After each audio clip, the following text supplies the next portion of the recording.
Baiklah, tampaknya komunikasi saya dengan Vida terputus. Nanti saya akan tanyakan, saudara, masih terkait juga apa yang saya tanyakan terkait angka kriminalitas yang naik setelah PSBB karena kondisi yang sepi bergeser dari komplek atau rumah pada siang hari di mana ditinggalkan pekerja, tapi sekarang kemudian rumah 24 jam ada penghuninya, sekarang bergeser menuju ke jalan raya yang memang sudah relatif sepi. Saya akan menuju ke Bandung, Jawa Barat, nanti akan ke Polda Jawa Barat. Efektivitas pelaksanaan pembatasan sosial berskala besar PSBB di wilayah Bandung Raya, saudara, akan kami perbincangkan termasuk adanya kemungkinan naiknya angka kriminalitas di wilayah Bandung Raya yang hari ini hari pertama menerapkan PSBB sebagai dampak kesulitan ekonomi akibat corona yang kemudian memunculkan angka kriminal yang naik. Sudah bergabung melalui sambungan telepon Komisaris Besar Polisi Sabtono Erlangga, Kepala Bidang Humas Kabid Humas Polda Jawa Barat, serta melalui sambungan Skype juga bergabung pengamat kebijakan publik Universitas Parahyangan Bandung, Asep Warlan Yusuf. Selamat malam, Bapak-bapak. Malam, Pak Iman. Iya, saya ke Pak Kabid Humas Polda Jawa Barat, Pak Sabtono Erlangga. Pak Kombes Sabtono Erlangga, informasi apa yang kemudian bisa disampaikan Pak Sabtono terkait dengan tingginya angka kriminalitas yang naik 11,8% kalau tidak salah secara umum?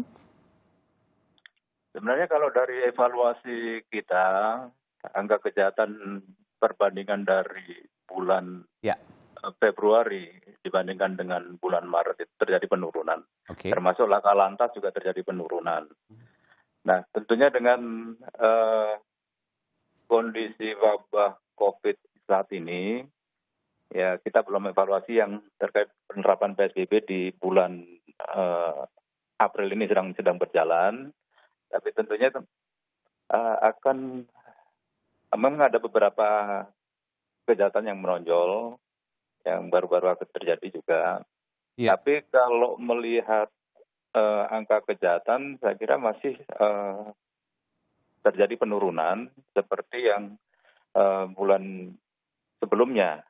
Ya, dari bulan Februari ke Maret, kemudian Maret ke April, nanti kita akan masih evaluasi lagi.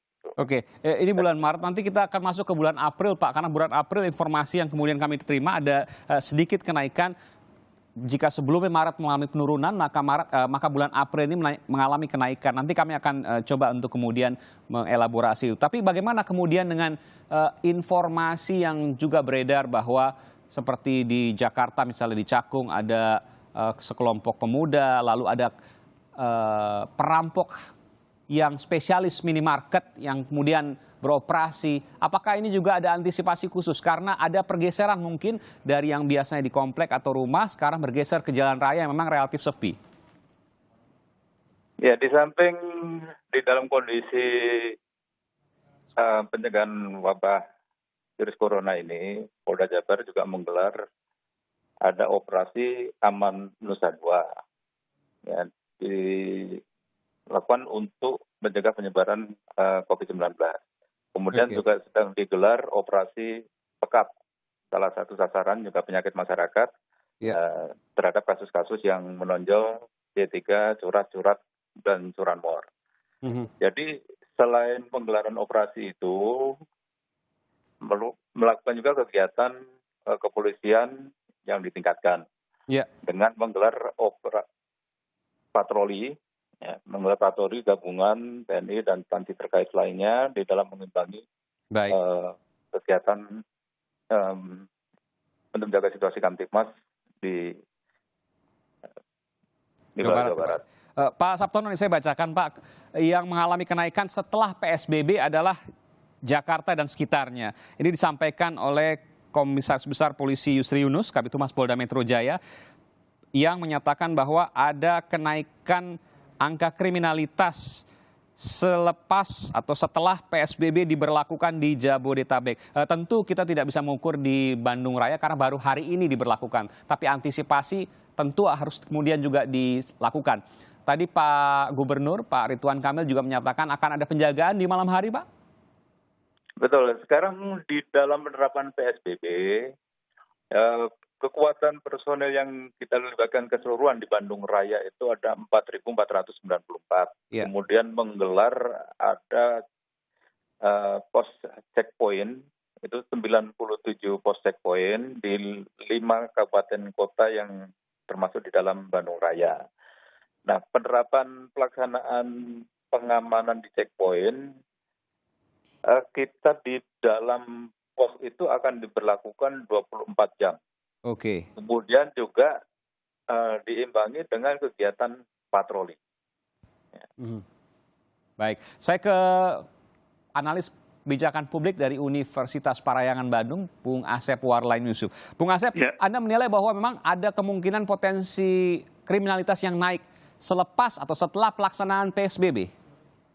Potensi itu tak akan ada, Mas Aiman. Kenapa demikian? Karena problemnya adalah selain karena memang masyarakat membutuhkan kebutuhan untuk hidup sehari-hari, juga kaitannya dengan ya itu memang perlu ada bukti, perlu ada statistik yang menunjukkan itu.